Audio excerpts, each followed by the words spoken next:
Untamed is going to be untamed. It's going to be a little crazy. I want to talk to my people. I want to talk to my brothers and sisters.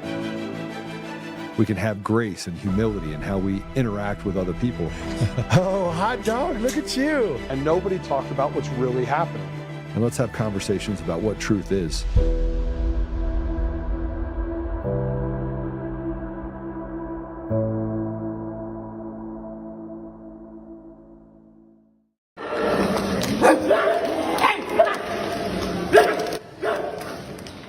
Something people say a lot these days is, how did we get here?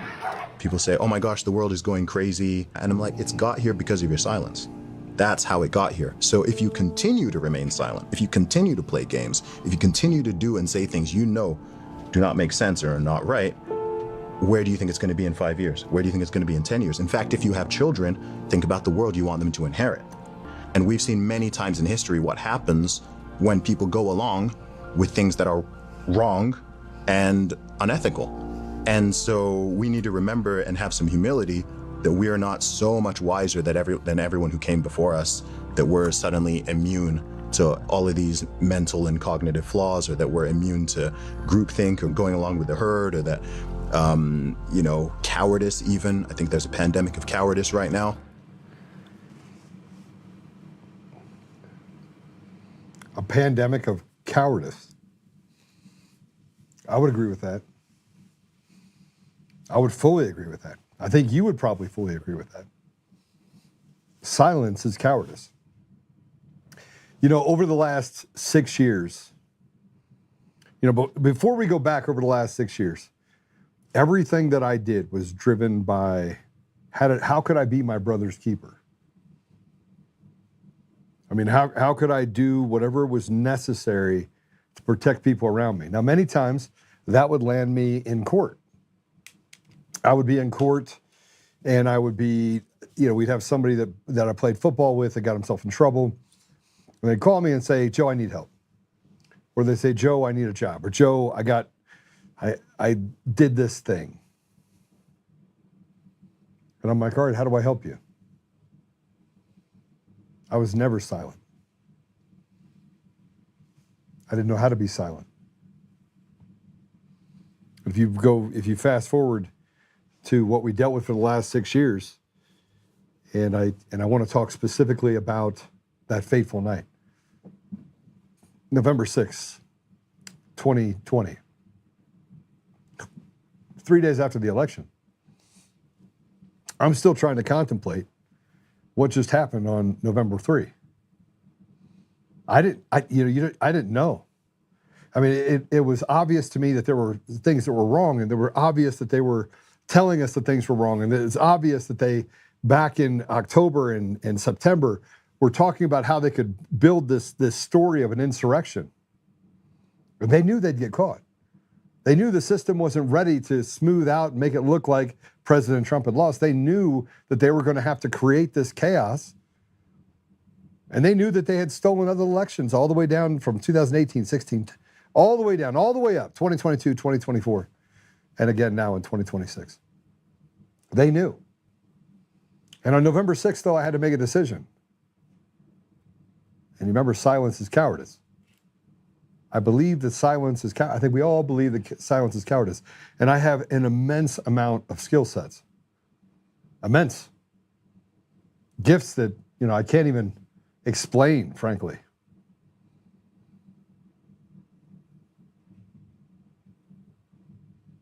That dude is a black dude.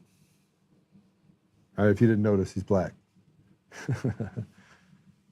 And it's always you always have the people that come out that are these people that say that I'm like a Jewish, gay, transgender, whatever you want to call it, right? And they always start it with things that you can't attack because they'll use the anti-Semite label on you. And we've created this environment where people can hiss and bark at each other and put stuff in a litter box in the corner, and it'd be furry, and you could be this, and you could be that. And instead of saying, no, you can't do that, go piss off and do whatever you want to do, we're not even going to allow it. Instead of ridiculing what should be ridiculed into the ground, we allow them to ridicule, bully, and do anything they want to normal people that would stand up against it, because cowardice is contagious, just like this radical groupthink social contagion that we have going on in our society. That you can be whatever you want. And they had to go down to the fundamentals, go down to the elementary level in education, because they had to be able to cut off and curb truth. And see, the brain works in such a way that it can recognize truth, period. It just recognizes it. And so the brain then becomes a conflict with what's in front of them, and that leads to mental illness. And if you think that I'm wrong, go read any book about psychology. Matter of fact, in the 1950s, they had all of these different studies where they would go in and put 3 or 4 actors in a room with a person, and they would literally look at something and they're like, please pick out the red box. And you'd have the first person that picked out the blue box, and the second person picked out the blue box, and the third person would get to them and they'd look around and they'd be like, it's the red box, the second box. And the fourth one would pick out the blue box, and then the fifth one would pick out the blue box. And so then they would start it all over, and everyone would look at this person. And so then the next test was the same thing, only different. Everyone pick out the rectangle. And it'd be a square, a rectangle, a square, and a square. And people would look, first person looked at it and picked out the first square. And the second person picked out the first square. And the third person looked around, the two are looking at him like, what's wrong with you? And so the third person, which is the only one not an actor, picked out the square. It took one round to get that person to basically adhere to the fact that the square was the rectangle and not the rectangle. And the fourth person would be like, it's the square. And they ran through it one more time, just went through just to have them do it. And this time it was the length of a line. Pick out the longest line. And imagine having it so that there's one line that's this much higher than all the others. And the first person picks out the first line that's the shortest. And the second person picks out the shortest line. And the third person looks back over to him and they look at him and do this, and he picks out the shortest line, not the longest. That's where we're at right now. And I just gave you a perfect explanation that the only reason we got here is because we had stolen elections and everyone could see it and they said nothing. So on November 6th, I didn't have a choice. My only choice was this: pick cowardice or pick the truth. Speak up and say what was right. And I had my friend literally tell me, Joe, please, just hand it over to someone else. Let someone else handle it. I think that's why President Trump ran for office. President Trump ran for office because he couldn't sit on the sidelines any longer and watch this institutional rot. And our leaders are not leaders, they're sellouts. These are people that they weren't the smartest guys. They couldn't run the race. They've never won anything, probably didn't play a sport. Literally, they were just the people that they knew could go along to get along. They knew for a fact that, no, I just want to be important. And so it was easy to buy those people. Nancy Pelosi, that's the smartest person in the room? I don't think so. Even Fetterman, you say that he had a wake-up call after his stroke, but he's finally coming around to it because, frankly, he's feeling his own mortality. But if you look at all the other people, they've already sold their souls to the devil. And it keeps rolling. They keep gaslighting. The media keeps lying like there's no tomorrow. Just over and over and over again, just lie. And we're supposed to accept it. And President Trump comes out and said, I'm not accepting it. November 6th was not difficult in making the decision to stand up for what was right. November 6th became a pivotal moment in my life because I knew that I was going to become the epicenter, and I was going to be ridiculed and attacked, and just not by just the radical left, but by the apparatus, the CIA apparatus that runs the election systems, runs the people in it, who frankly only care about one thing, and that is, how do I make money and destroy everything that's good in front of me? That's why they're Satanists. That's why they're anti-God. That's why they're a part of this communist regime. It's because they're evil. The groupthink had become, hey, it's so, I can't be a part of that because I'm not talented, or I'm a drug addict, Satanist. So society is going to push me off. So now let's just destroy society. And we think that their power, I'm going to say this. I want to play something for you. This is Kyle the Liar Clark. He hadn't done a hit piece on me lately, so I'm going to put this out. This Kyle Clark works for 9 News. His contract is not getting renewed with 9 News coming in. He knows it. So he knows his days of being a journalist are nearly over. And by the way, if you think that the left is winning, the left is not winning. The left is not winning. Because more and more people like me, I went and danced first. I took a bunch of arrows. I'm continuing to take arrows. And I'm stepping out, but there's more and more people that are waking up to it. And the establishment and the people that want to rip people apart, those people are going to be relegated to getting back to unimportant, insignificant. And they should, because evil should not have a voice in our society. But let's play this. This is Kyle the Liar Clark, Antifa Clark, speaking about Polis going and commuting the sentence for Tina Peters. Tina Peters will be out of prison soon, thanks to Governor Jared Polis. Despite the governor's claims to the contrary, this is an act of clemency unlike any other in his time in office. Governor Polis knows he gave Tina Peters special treatment. I'll tell you why he knows. Because he took out a paragraph that has appeared in every other one of his commutation letters. Here's the paragraph. It says, quote, "You have taken full accountability for your actions and recognize the mistakes you've made in the past. You are remorseful and ready to advance to a new phase of life. I believe you will be successful upon your release. In short, you have shown that rehabilitation is possible and demonstrate how every offender can use their time in the Department of Corrections." None of that, of course, applies to Tina Peters, who has been famously unremorseful for her crimes, which she takes responsibility for only in that she celebrates what she did, leading a breach of Colorado's voting systems and an unsuccessful search for election rigging.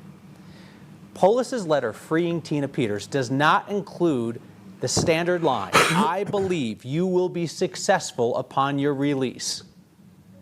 Polis better hope that she isn't. Because if Tina Peters is successful upon her release in helping President Trump overthrow American elections, that commutation letter is the only thing Jared Polis will ever be remembered for. Kyle Antifa Clark, directly tied to CIA assets, directly tied to intelligence assets. And I wouldn't have believed it myself. And then I started getting these phone calls again. Remember, we still have, I want to put this fresh in your mind, we still have a sitting judge right now that wants to blow the whistle on Colorado. And what's proof positive that the people in Denver and the Democrats are watching my podcast, which I appreciate. Thank you guys, appreciate you very much. Thanks for elevating my ratings. I do appreciate it. And you do so on my website too, which is kind of awesome. I mean, that's where people go to watch it. We're on Roku now. You can go to Roku. Is that they're trying to go in and tell people and ask questions and snoop around to try and figure out which, they're talking to law clerks and they're talking to the clerk of the court, trying to figure out who this judge is.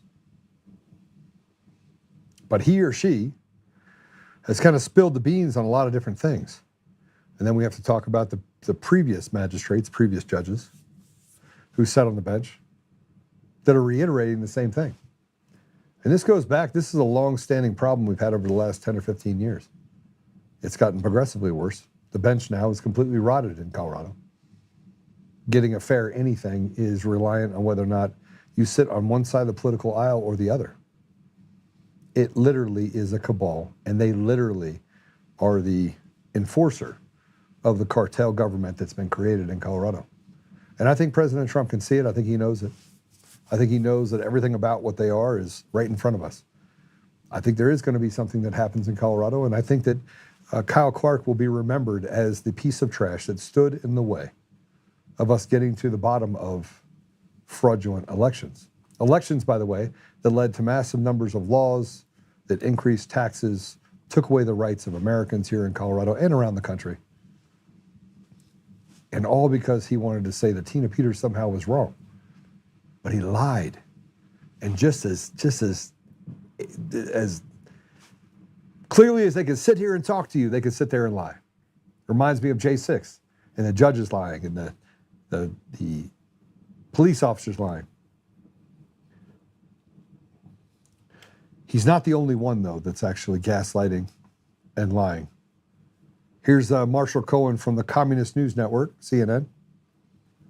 Fact check. Colorado Governor Jared Polis relied on false and misleading claims to justify his decision to release election denier Tina Peters from prison.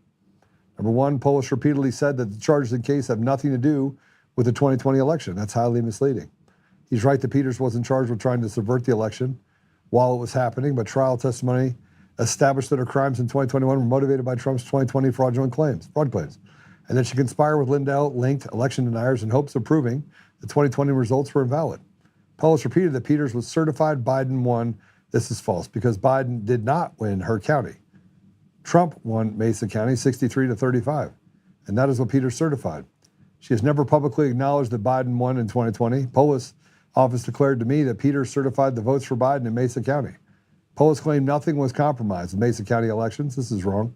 It's true that Peters didn't compromise vote tallies. The Colorado's top election official concluded that Peters' antics compromised the election equipment. So the systems were decommissioned and Mesa spent $1 million in taxpayer funds to replace everything. The DA who charged Peters told me she has 100% compromised the equipment. Now this, let me just put something out here for you just so you understand. I think I had a response to that. So here is my response. You're a retard. A truly stupid man. Polis used the fact that two other Democrats charged with the exact same charges.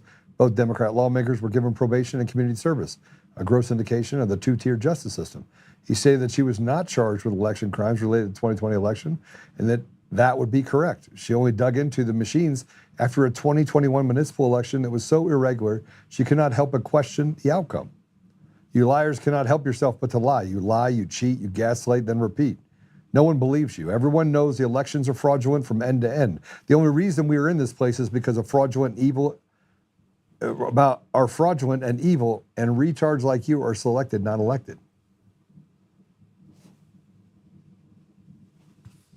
So here's my issue. Here's my issue. Just get to it.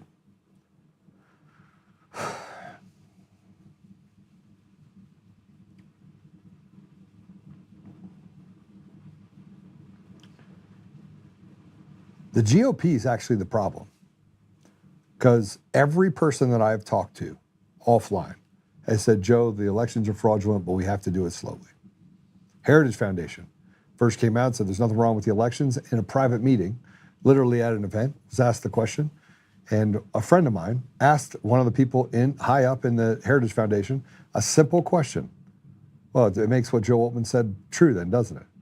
And he goes, yeah, the elections are fraudulent. He's absolutely right. And then he looked at him as fear was in his eyes. He was being recorded and said, who are you with? Are you a Fed? He said, no, I'm not a Fed. I'm a friend of Joe's, right? And he had a seat at the table. He was in the room. He immediately picked up the phone, called me and said, hey, Joe, you need to know about this. Everyone knows that what you were saying is true. I said, okay, oh yeah, which part? He goes, all of it. And he's not wrong. There's nothing that I have said that I've uncovered or that we've been able to gather other things from other experts that frankly are smarter than me. I mean, Jeff Lemberg at Sandia Labs has been involved in some of the largest construction of systems in the world. You have Draza Smith, Sean Smith. You have the 4 reports that came out of Mesa County. The other report that came out of Maricopa County. Again, over and over and over again, we have all the evidence. You see what voter GA in Georgia had. And now they're trying to lock everything behind a door so that voters can have no access and no transparency. They are literally running away from the American people, and we're letting it happen because we have no courage. And every single time we turn around, the same question is asked. The same question is asked. You know what the question is? It's really simple. How do we get away from this? How do we lie, cheat, and steal and take away the voice of the American people? And we just let it happen. That leads me, before we have our guest, is our guest in? All right. We have a special guest today. It's going to be amazing. That leads me to what's going on in Colorado. So yesterday, this is me airing my dirty laundry of all the stuff happening in Colorado. So if you're paying attention in Colorado, you're going to want to hear this.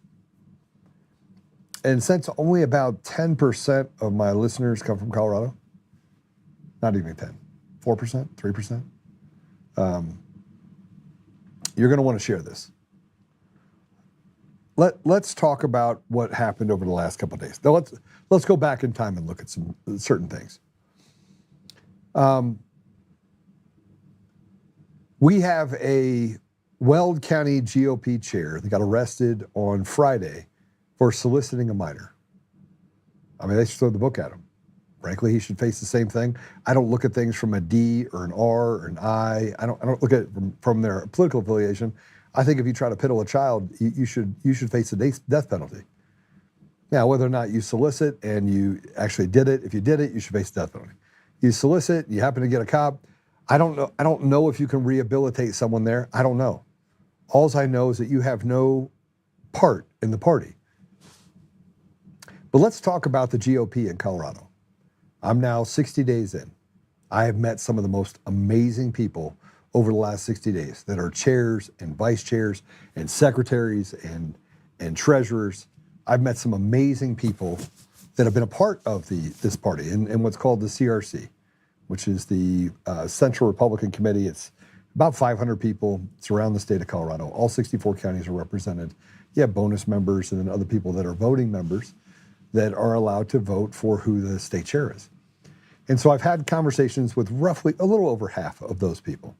And it's difficult because I get on the phone and they want to ask me questions, and then, some people want to meet me for coffee, which I'll do. But imagine spending 45 minutes with 500 people, even 300 people, over a 60-day or 45-day period, what the outcome is. And then you have people that are in the party that have their favorite candidate, right? So here's me, come in, here's the plan, we're going to do all this stuff. And I love business. I love fixing stuff. I love organizations. I love creating opportunity, and I love winning. I love winning. But the Republican Party hasn't won in Colorado in so long, and they're so self-reliant on themselves and selfish in their ambition that we find ourselves playing from behind across the entire state, an anemic party. And with that said, we have counties that have fought back. We have the Republican Party down in Pueblo. It's been blue for 100 years. It's finally red. So what do? Well, it doesn't matter what they do because they can't stop fighting with each other in certain areas. And so I'm constantly having to say, when people call me, I can't take a side. And the same thing could be said for politics holistically. If you go out and look at what's happening on the national stage, I have no idea what happened with the Thomas Massie. Actually, look it up, guys, see what happened with that election. I think that's today. But there's a large indication that we can't get along on our side. And if you're evil, it's easy to infiltrate good. And if you're good, it's very difficult to infiltrate evil because you have to do evil things in order to stay around evil. So you either become evil, or you have to prove to them that you're willing to be evil. But if you're evil, you can just come in and act like you're good and then do bad things so that you can destroy the party from inside. We have no rules of engagement. We have no standard operating procedure. We don't have any rules inside the party that say you can't act a certain way. So last night, I had a debate that I didn't know about until 4:30 in the afternoon. I didn't know about it. It wasn't on my calendar. I sent something over saying, hey, I think we have something going on Monday. Asked for an email. They said they sent it. Then they didn't send invites to anyone in the CRC. Pissed off a lot of people in the CRC that are voting members. Now, the reason why I'm bringing this up in the story is, first of all, I'm waiting for Ivan to get on because I want to bring him in. But there's alignments that happen in the party. There's alignments. We see it now. President Trump's pretty pissed off at Thomas Massie, wants him out of the party. Thomas Massie is an absolutist. He basically just only does what what he thinks is a conservative value. He will not vote against it, period. He's just 100%. He's A+ rating, conservative rating. I think A+, A. Super nice guy, lives off the grid. But he went sideways with President Trump. And then Lauren Boebert went sideways with President Trump. And you can start seeing that there's people that are going sideways with President Trump. And so it makes people go, okay, President Trump is trying to figure out how to save the country from itself. And there are people that are stopping that from happening. Like we're a year and a half in now, almost a year and a half in to his deal. And we don't have, we're getting ready to go into the midterms, and gas prices at all-time high. We're over in Iran. The radical left has literally, I believe, teamed up with Team Evil inside of the Republican Party that frankly are just betrayers that are taking money from one organization, right? And I'm not saying that some of the stuff that we're doing is not necessary, because it is. You can sell President Trump on a lot of things if it's necessary. You know, making sure that we don't have the Bank of London and the chaos that's been created to take away opportunities from Americans and make them, you know, get basically a sitting target for Iran that is run by some of the most diabolical people out there. I mean, they kill their own people by droves, and that there's no accountability for. I mean, nobody can fight against it. So President Trump comes in and he beats the bully's brains in, and then he's like, I'm going to reset everything. The Strait of Hormuz, I'm going to reset everything, how we do everything. And is there going to be some short-term pain? Yes, there is. But do I believe that while he's doing that, he should give us what we need? I also believe that. I believe he should give us free and fair elections, get rid of mail-in ballots, and I believe that people like Thune should be held responsible for the fact that they're the ultimate betrayers of history. Because if you don't stop this, this downward spiral can all be traced back to this year. We have the House, we have the Senate, we could have broke the filibuster, we could have passed this, and the Republicans would have been in charge for the next 100 years, and we would have finally been able to take out all of these radicals. But because you have Thune that gets paid by dark money dollars and to keep in power, they can betray the people, betray President Trump, and keep him caught up in this chaos of what's happening in the Middle East right before the incoming election. Two things can be true at the same time. He can have good people out there, and they could be doing some stupid shit. And I don't have to side with stupid shit. But I also don't have to betray people and say, I hate that person. I just have to say what the reality of it is. While we have a fight going on in Colorado where, again, the Republican Party cannot help itself in attacking each other. We are headed towards a primary and one of the most important elections in Colorado history that will either cement the reality of 25, 30, 40% of the top 100 companies in the state of Colorado leaving the state completely. I know that at least 25% of the top 100 are in the process right now of finding a new home outside of Colorado. True story. 25%. And I have a list. This is the top 100. I know for a fact it's actually over 20, but I can say without a fact that 25% is 100% committed to leaving. And we have to turn that around. Because Democrats, Republicans, Independents, if you're just a part of Colorado, you're a slave. You're going to become a part of that system. And so they attack these people. And somebody called a guy a pedophile. And now we have this frenzy of people picking sides in the Republican Party. And the ultimate goal of this is to destroy the Republican Party. Joe Oltmann's coming in. There's a high probability he will be the state chair. Let's make this as difficult as possible on Joe Oltmann and the Colorado Republicans in order to get to a place where we have accountability. Chaos favors the op, doesn't favor the people. And they're like, okay, so if we can't get Joe, if we threw the kitchen sink out, we said he was a racist, well, that turns out to be bunk. We said he was a homophobe, that's bunk. Then we sent in the ADL with a bunch of radical leftists and said, you can't have this anti-Semite. And then they found out about me, they're like, oh, that's bunk. So what do we have to beat Joe Oltmann? Let's send him some honeypots. Well, that didn't work. Yeah, the honeypot didn't work. Joe, he's been married for 24 years. That didn't work. We tried the attacks. He just keeps plowing through it, kind of like President Trump does. Just plow through it. And so now they said, well, we're just going to burn the Republican Party down, and we're going to have people shoot at each other and call themselves names and pedophile this, and you're a thief this, and you're a drunkard, and you did this, and you did that. And I'm like, I'm done.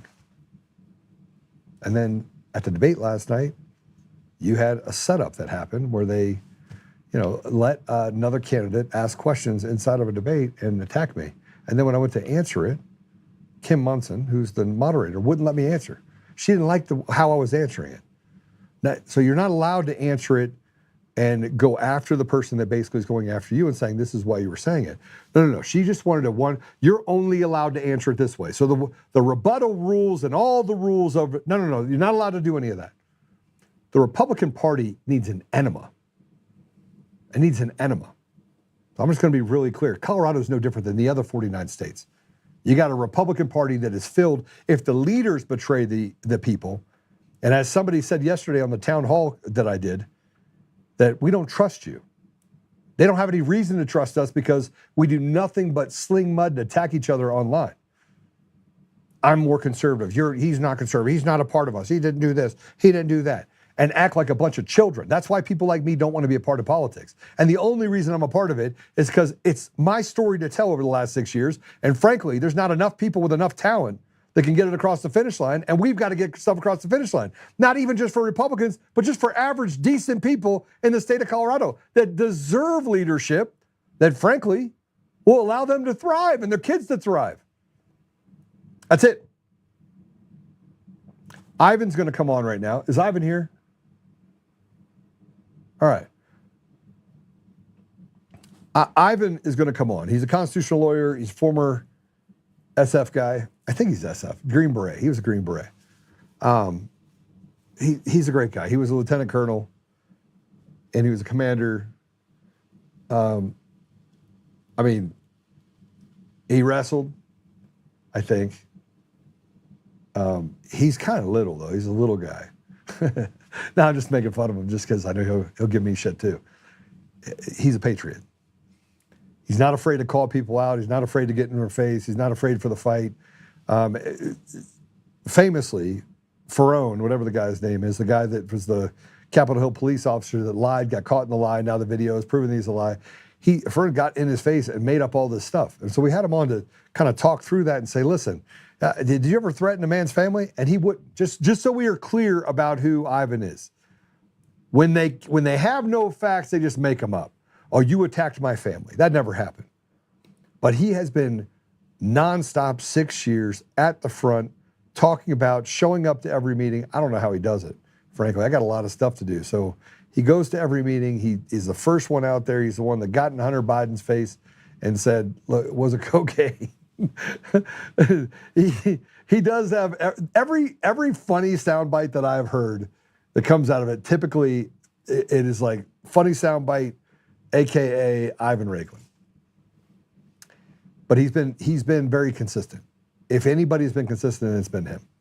So we're going to ask him some questions. We're going to talk through some things with him related to Thomas Massie and President Trump. Obviously, I wore this shirt today.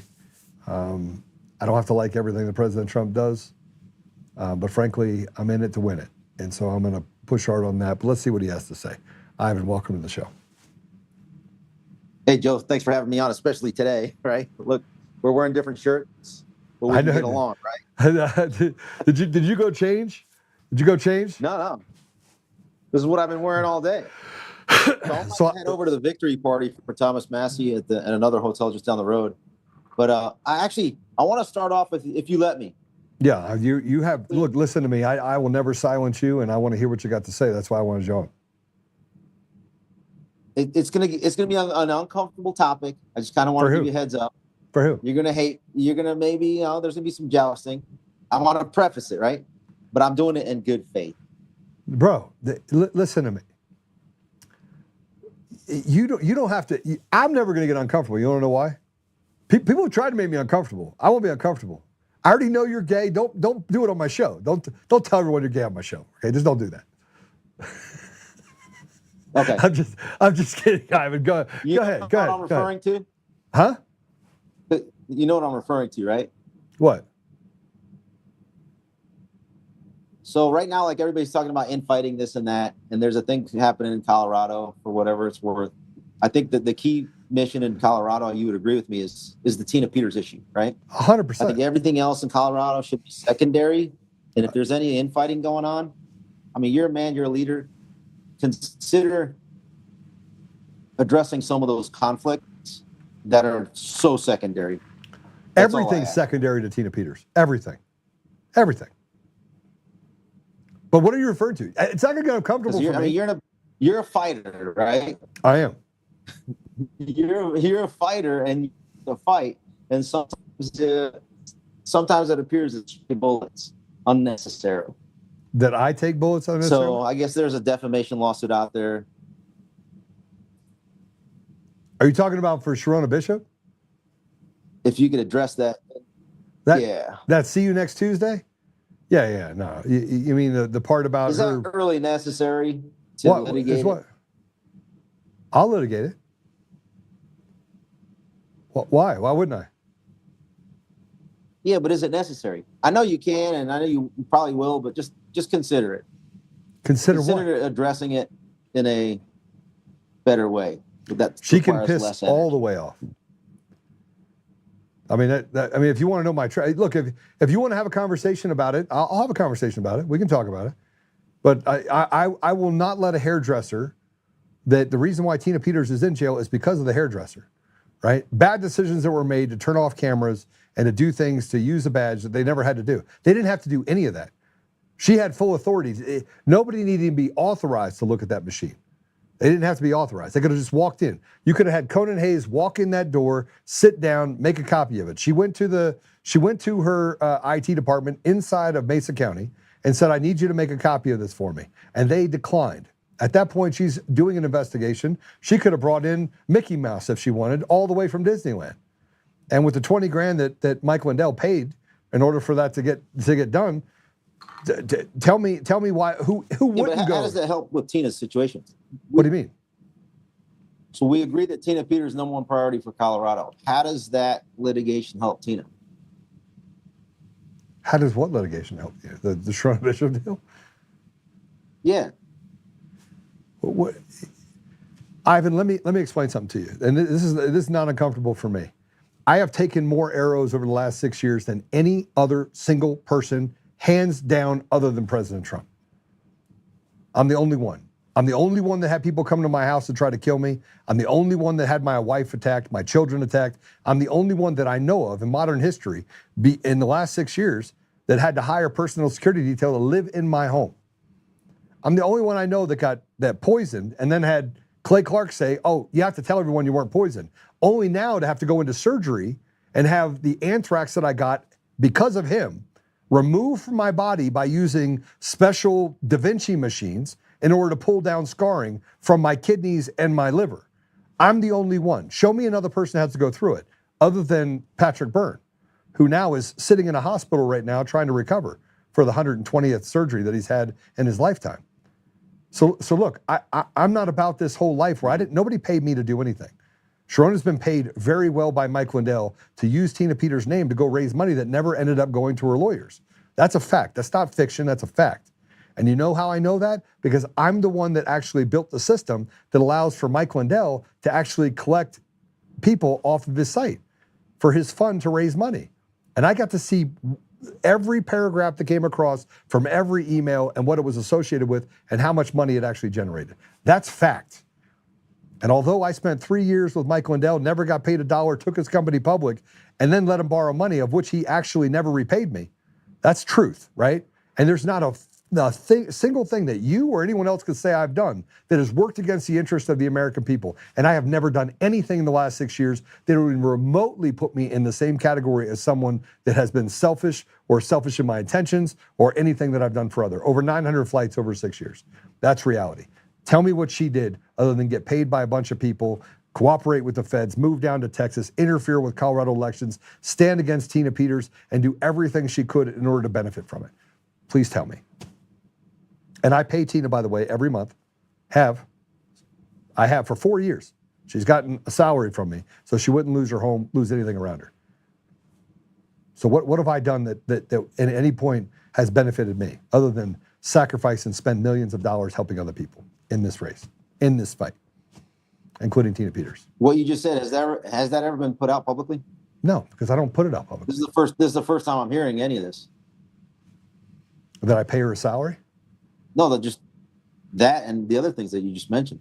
Yeah, but you don't know because everyone talks shit about me over because I'm a competent individual and because I'm strong. And if they came to my face to do something to me, I'd throw them around like a fucking rag doll. That's why people don't say anything to me in my face. They just talk shit about me out around everyone else. And that's why I have to have conversation with lawyers. And when I sat on the stand for 2 days, the only reason that Mike Lindell wasn't found to be malicious in his prosecution for defamation was because I sat on that deal and they said I was credible and I was non-defamatory. Because everything that everyone got sued for was based on what I came forward with against Eric Coomer. And now we have Serbian, we got affidavits from Serbians, we have the Venezuelans, we have all this other stuff. I literally in the tip of the fucking spear, and I have never once come out and said, oh, feel bad for Joe Oltmann. No, I just continue to do my show. I continue to do what's right, give people money, support people, and do what God has led me to be. The same as you.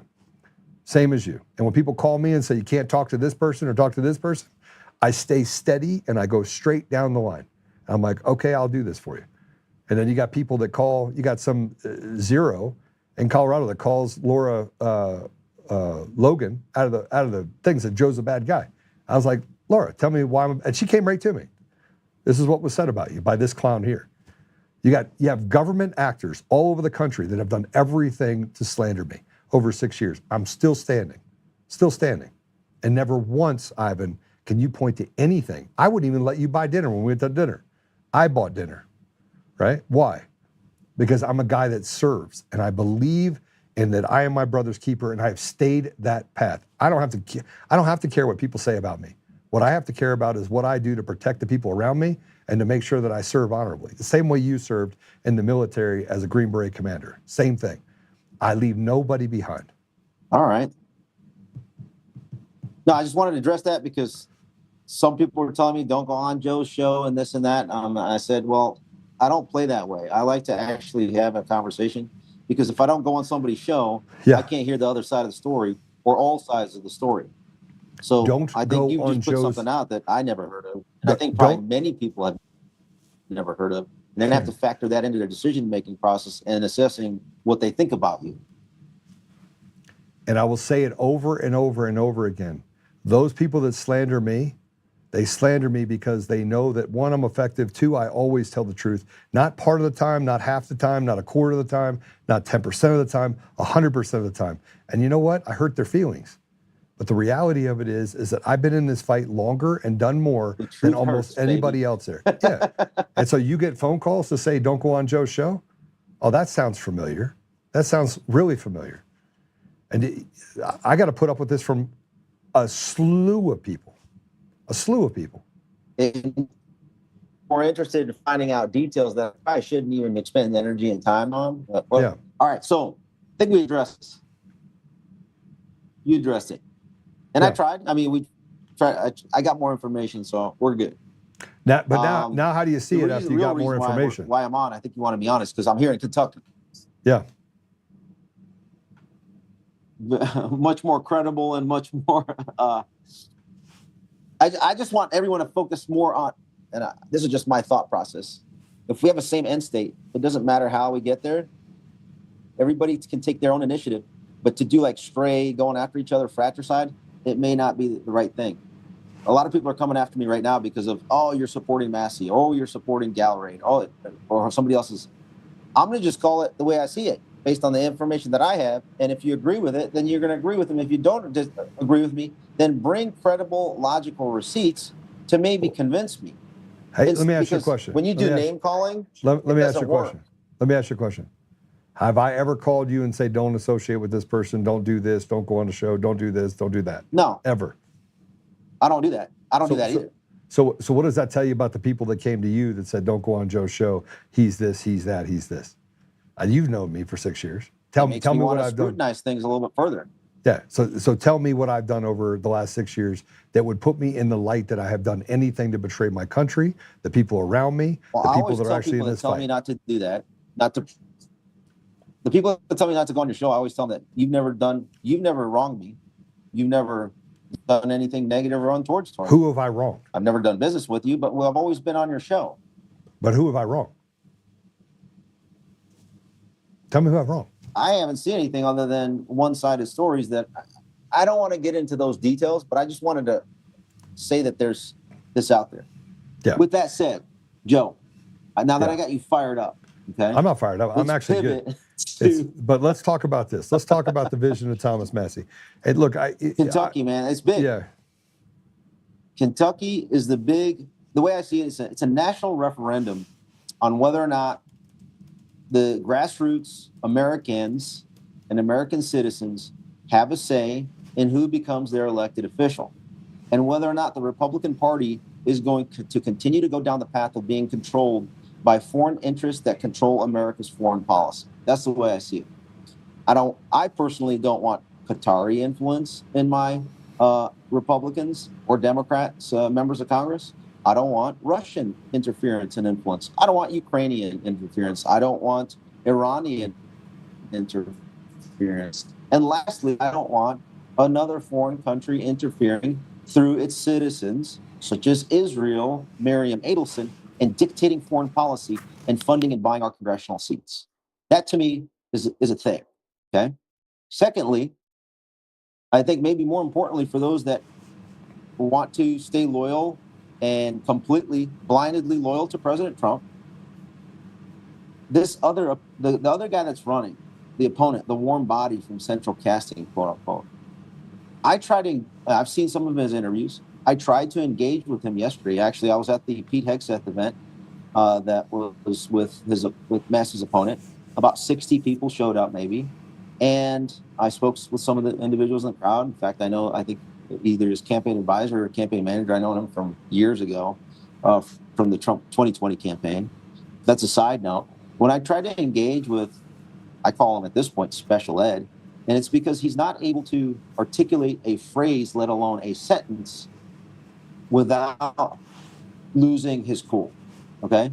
Yeah. And even when he's calm, cool, he won't take a question. He won't debate Thomas Massie. So, okay, that's fine. I want somebody that can articulate their own thoughts, and when there's a Democrat that comes their way, they can actually shut them down in a way that will convince others that they're in the right. What is convincing someone on policy? If you're not able to even convince or have a forum, or not a debate, like a friendly discussion, a cordial forum with the person you're running against, how do I know you're going to be able to go into political combat with a Nancy Pelosi, with a Hakeem Jeffries, with name the Democrat? And so I think that's a bigger picture. If you disagree with me on, you know what, you want to put Israel first, or you want to put Israel tied for first with America, I think the bigger issue than that for those people is this guy can't even defend any policy position.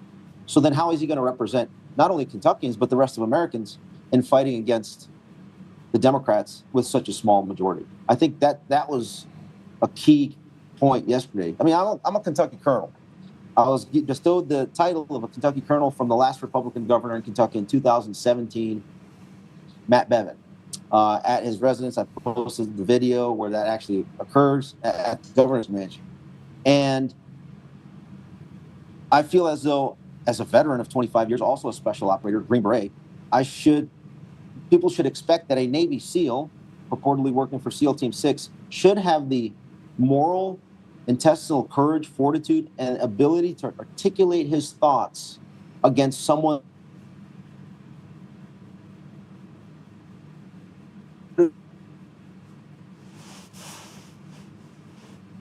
Hey, Ivan, are you on? His handlers to completely encircle him.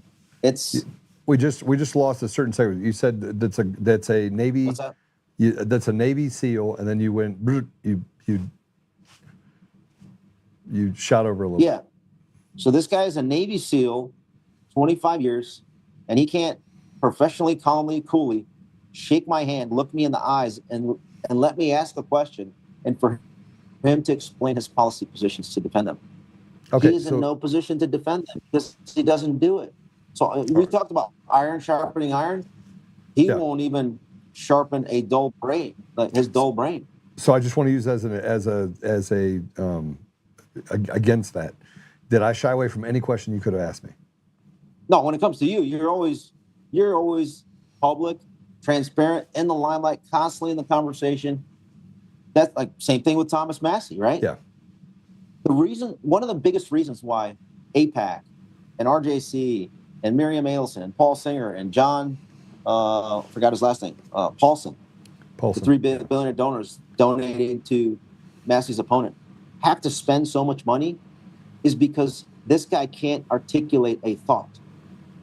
If it was a credible, viable candidate that can be, you know, a pro-Israel guy and articulate his thoughts and positions on other issues, then they would have probably only had to spend a few $1 million with the Trump endorsement to pull off the victory.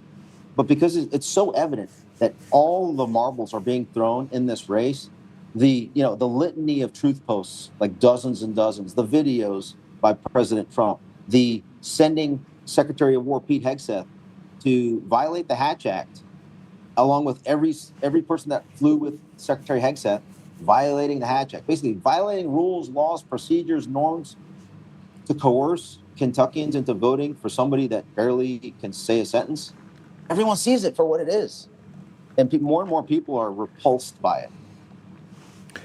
All right, so why is it that Massie went sideways with President Trump? Why where did the rubber start to not meet the road?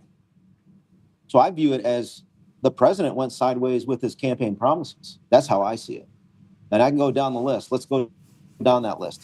Not all. Remember he campaigned on all J6ers were going to get pardoned? Yeah. That never happened. You still have 12 that are commuted veterans that can't get their veterans benefits back. Well, Joe Biggs got all of his back, so it's now 11. Because Joe Biggs, they dropped the case against Joe Biggs and actually restored. They haven't done that yet. He prematurely celebrated. So you're saying this just is like the Steve Friend?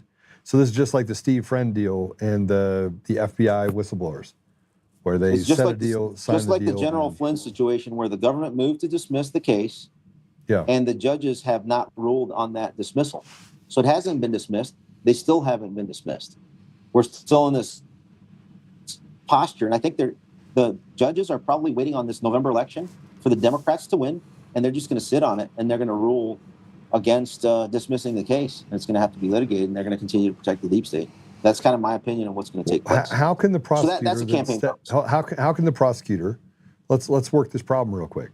How can the prosecutor, if you're in control of the pushing of something forward in the best interest of justice, we want to drop this case, and here are the reasons why. Yeah. Right? How does a judge overrule the prosecutor when the judge's job is basically to be I got it. This already occurred in the General Flynn case. So here's what happened to General Flynn. And Jocelyn Valentine was the one. Jocelyn Valentine was the same one prosecuting General Flynn as the same one prosecuting the Proud Boys, for example. Okay? Yes. The judge sat on it because the judge has to actually file a motion in order to agree to both parties dismissing the case. The judge just sits there and doesn't do it. And what did Judge Sullivan do in the General Flynn case? He had somebody else file an amicus brief to argue why he shouldn't dismiss the case and then argue it before the appeals court. And then when the appeals court told him that he had to dismiss the case, he sat on it until the election. So that at that point in time, President Trump gave General Flynn a pardon of innocence. That's how they play. They play for keeps. The Democrats play for keeps. The Republicans sit ducks in a corner. Well, no. The Republicans are basically controlled opposition, right? I mean, you have Thune that wouldn't pass the SAVE Act because he wouldn't push the filibuster even when he had the votes. So meanwhile, President Trump is so focused on Massie. How about he spend a little bit of time to go after Thune? And in fact, why doesn't he sit down with J.D. Vance and say, hey, J.D., last I checked, the Senate Majority Leader is not a constitutional position. The president of the Senate is, J.D. Why don't you go over there to the Senate, camp out, take control of the rostrum, and basically direct the entire Republican majority and say, you know what? If you don't change the 60 vote, what do you call it? Filibuster in the Senate. Yeah. And if you don't confirm every single one of these ambassadors, U.S. attorneys that are left, 113 right now, President Trump, then nothing happens. They're not playing hardball. They don't even know the constitutional process. JD doesn't know. Like, you know what I mean? It's the adults in the room are not being listened to, okay? And so that's where we're at, because they're being controlled and handled by other interests. The neocons are basically taking over, right? So when you ask me the question, when did President Trump cross us? It started from day one with the non-full pardons. It started with not going and seizing Tina Peters. It started with when he started to endorse after September 10th, when Charlie Kirk was murked. October 10th, President Trump took yet another jab, booster. And then after that, he started to endorse Democrats. He endorsed Andrew Cuomo to be the mayor of New York. He invited Albert Bourla twice to the White House to promote FISA, to continue with the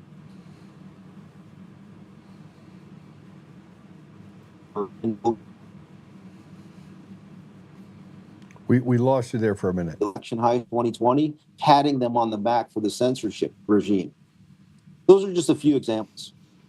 Well, we missed all your examples because you broke up. I think somebody's trying to interfere with our ability to talk here. So let's. Is there any sort Censorship, baby, is real. Yeah, no, it is real, and people are mad at you. All the people that President Trump invited in the White House and endorsed are completely anathema to what we voted for him.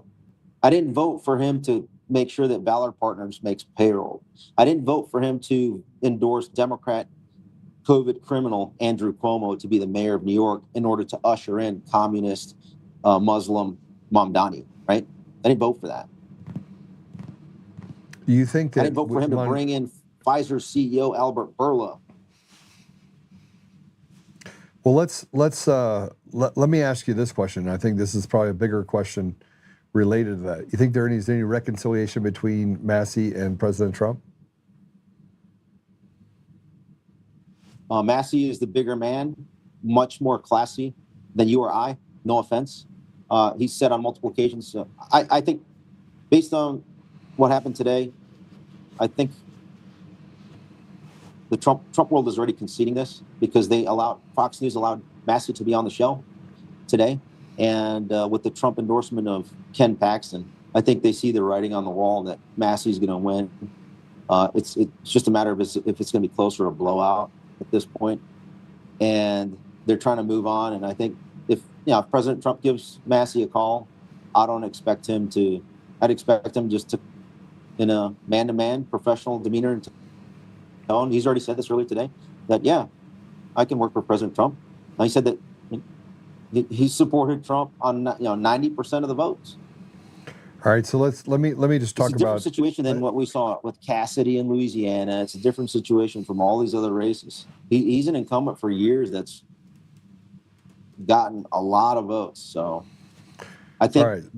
So by yeah, putting in all of his cards and chips, President Trump has lost, I think, massively by getting so involved. All right, so I have to put this out there. One of Massie's biggest supporters is in fact Jeffrey Yass, right? I don't know anything about the dude. Well, I don't associate, know, or anything. I mean, you gotta have whatever you're gonna ask. You're gonna have to ask him. I laid out the reasons why I support Massie. Well, I support Massie. And so you can't associate it with somebody else and their reasons for supporting Massie. But the problem is that there's this fight over the fact that AIPAC or Jews are fighting over it, and that AIPAC has this grip. I mean, Jeffrey Yass is Jewish. I mean, he's an ethical, billionaire. I mean, I'll just say that, but it's. To me, religion is a component of the First Amendment. Then why is it? Look, and I don't like AIPAC. I don't like AIPAC at all.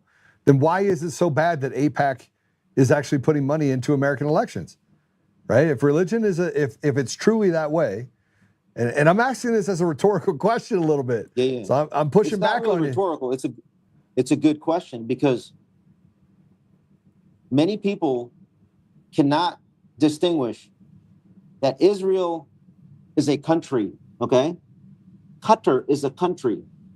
Russia is a country. There's 192 other countries out there.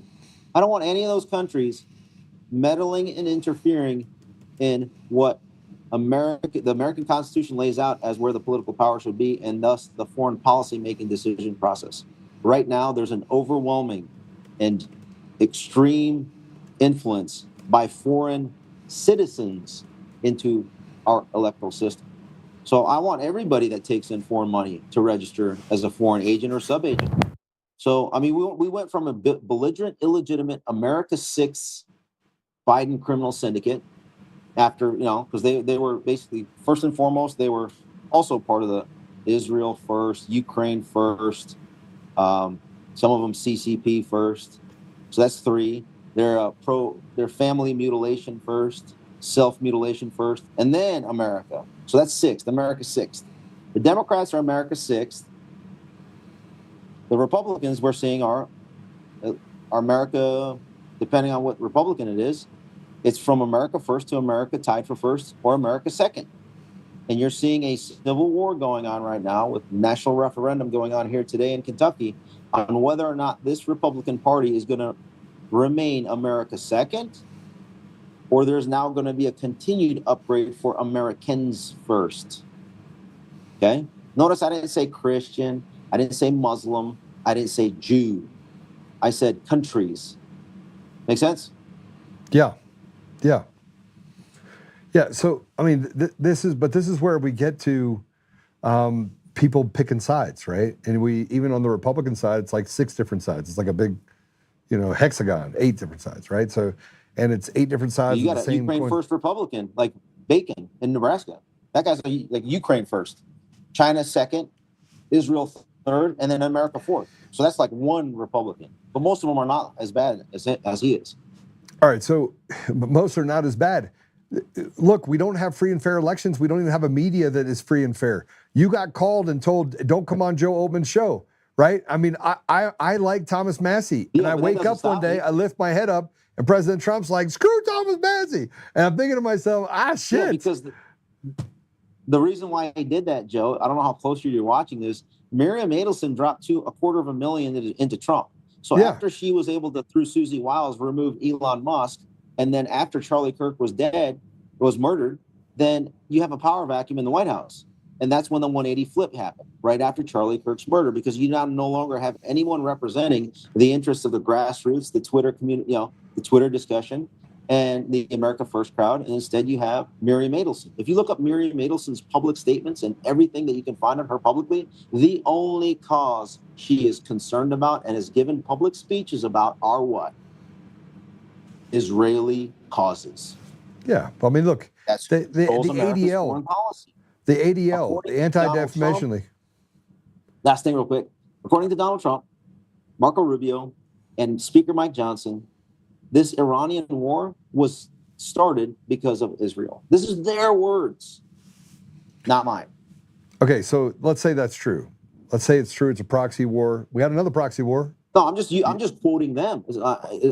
It's true that they said it. Whether that's the case or not, I don't. So they probably believe it. 64-dimensional chess. No, that's not 64 level chess. God-level chess. I don't think there's such thing as God-level chess. All right, but hold on a second. Let's back up for a second. You get my sarcasm. I do, but that my point is that, look, if let's just hypothetically say you got President Trump having 20 people in his ear, and 10 of those people, they get it, right? People that get it don't like to get in the fray. So they'll let the other 10 thinking that President Trump is already going to figure this out. But we talked about, before you got on, this idea of putting this social contagion in a room, and you have 5 people, 4 actors, one's a real person, and they're like, pick out the square or the rectangle, and it's like square, rectangle, square, square, and the first person who's an actor says that the rectangle is the first one, square. The second one looks and says square. The third one, who's a real person, not an actor, you know what I mean?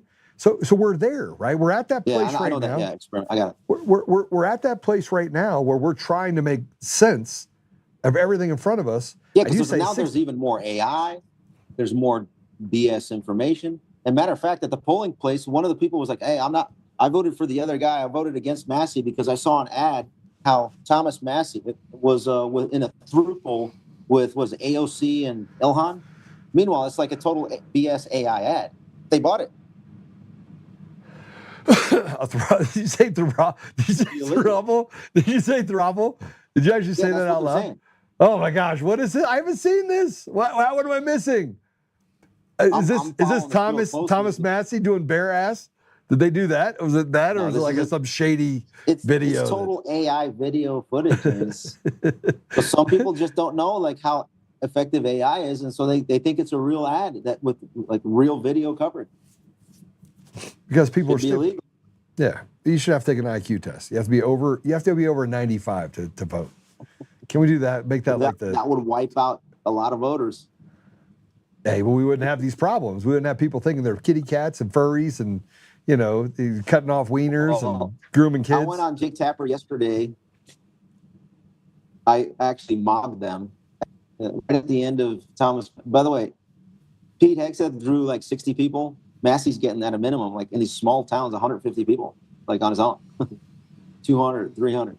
But anyway, at one of his events at the Veterans Park, can't remember the name of the town yesterday, we went, there was CNN was set up, and the reporter was standing there, and I went up there, and I said, hey, I want to introduce you to the most low IQ person ever in the history of humanity in America, because he was wearing the low IQ hat.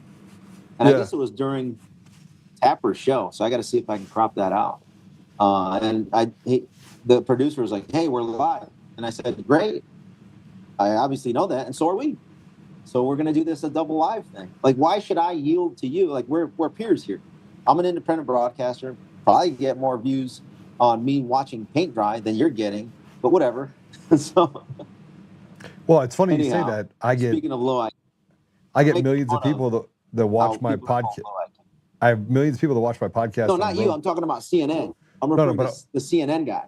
But what I'm saying is that you get more views when you're just taking a nap live than CNN does.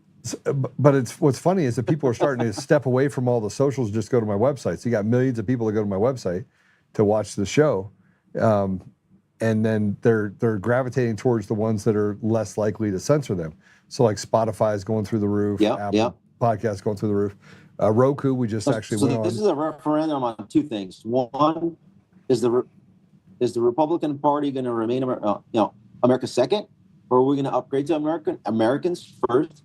And number two, does Fox News control the Republican Party, or does the independent social media, particularly X, now the power center for information within the Republican Party? That's really the two referendums that are taking place today. Yeah, I don't know. I do know that we're right now. There's a large. Whoop! What, we lost him? I'm here. Oh, what happened, guys? I do know that there's a huge amount of support for Thomas Massie across the country. I also know that there's opportunity in chaos, right? So could we be dealing with this idea that Thomas Massie and President Trump and everyone else, like there's this break that's happening? Because, I mean, Matt Gaetz was there interviewing Thomas Massie too, and he's a loyalist to President Trump. So what you can see this kind of, this rub being created, but there's almost like this diamond coming out of the middle of it. If President Trump, and just I'm going to predict this, if President Trump comes back in and decides I'm going to connect with Thomas Massie and make the phone call to him and break bread and say, okay, we need to work together, is that an indication that President Trump is seeing that the American people are seeing that these promises haven't been made yet? Because I want everybody arrested at the Dominion voting system. I want people to actually tried for treason. You know how I feel about it. Yeah, nailed it. Hey, I gotta. What'd you say?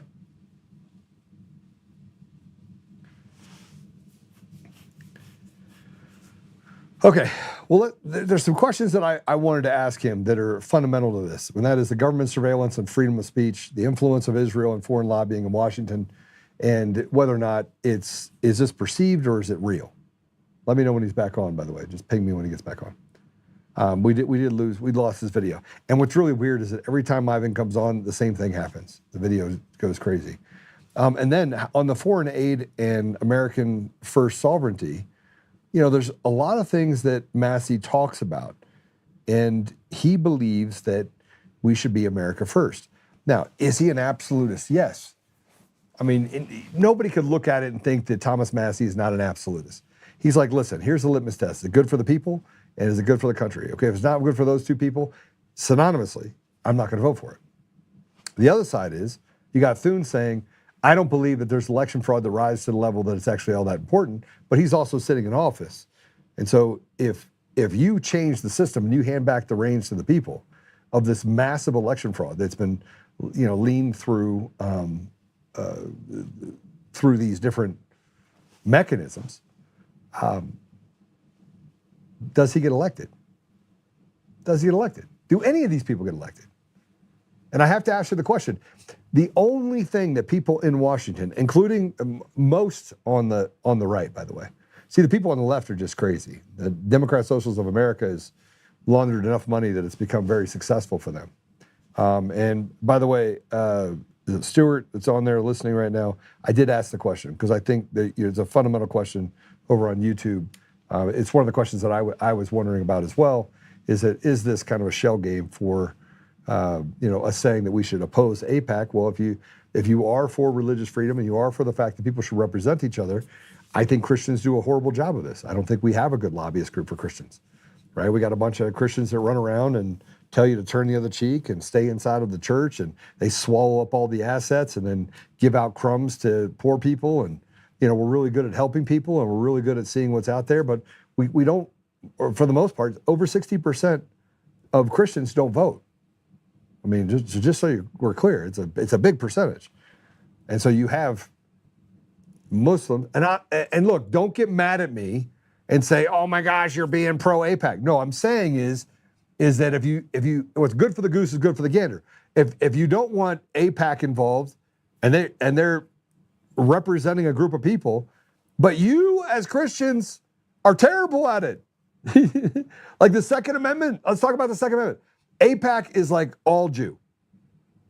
And then you have the radical ADL and you have the Jewish Coalition. They decided to come together and they decided to build something powerful. But here's what happens on the Christian side, Catholic side, right? We don't know how to do that. We don't know how to do it. And so you're mad at a group of people. And I had this conversation the other day with a friend that said, well, Joe, are you making a 180? Absolutely not. I'm making a 180. I'm not making a 180. I don't want to be in foreign wars. I want to respect the sovereignty of different nations. I want CIA to stop being club evil. I want to stop throwing scraps to people and let low IQ individuals consume entire countries, including the United States and most of Europe. I want to stop it. And by the way, the poster child for the things that are good happening to our country or to countries would be Poland. Or I didn't say it. Or Russia. I mean, look at what Russia's been able to do, right? They're not low IQ people. These are very, very smart people. And you could say, well, they're shrewd. No. They believe in Russia first. They believe in respecting and protecting the sovereignty of their nation. And they can see even a small bleed when NATO blue hats are put on the corners of their shores or their border, that I should do something about this. In the United States, we do nothing. We actually do apologetics. We create an environment where white guilt starts setting in, or we want to attack Jews. And what I'm saying is this: if we want to say that AIPAC is the big bad wolf, why is there not a Christian pack? Why not? I'll tell you why. Because you don't have strong leadership, because culturally, Christians have found themselves dividing themselves along political lines. And churches want to be able to fill that coffer, right? They want money to come in.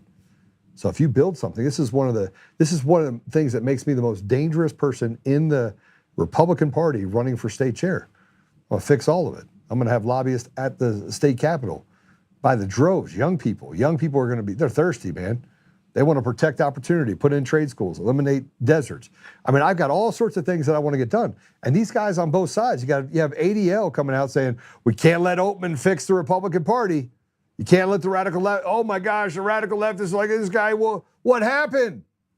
Well, you got this guy Oltmann that can come in and fix it. He can't fix it. We're going to lose the House, lose the Senate. He's going to go talk to the Democrats that we've been basically suckering for decades into voting for against their interests and voting for us so that we can betray them, while telling them it's all those Republicans over there in Highlands Ranch.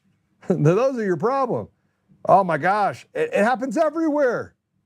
Everywhere. And how do I know that to be a fact? How do I know? Because you can see it.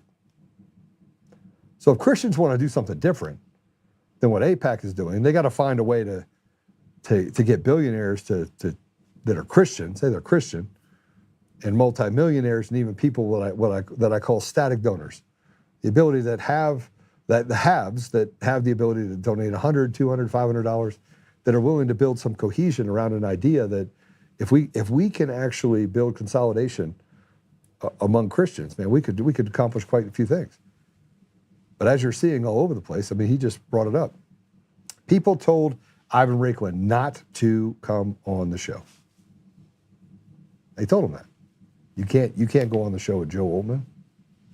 I'm curious. I'm curious. And I answered the question, and I told everyone exactly what I've done. Do you think he heard that?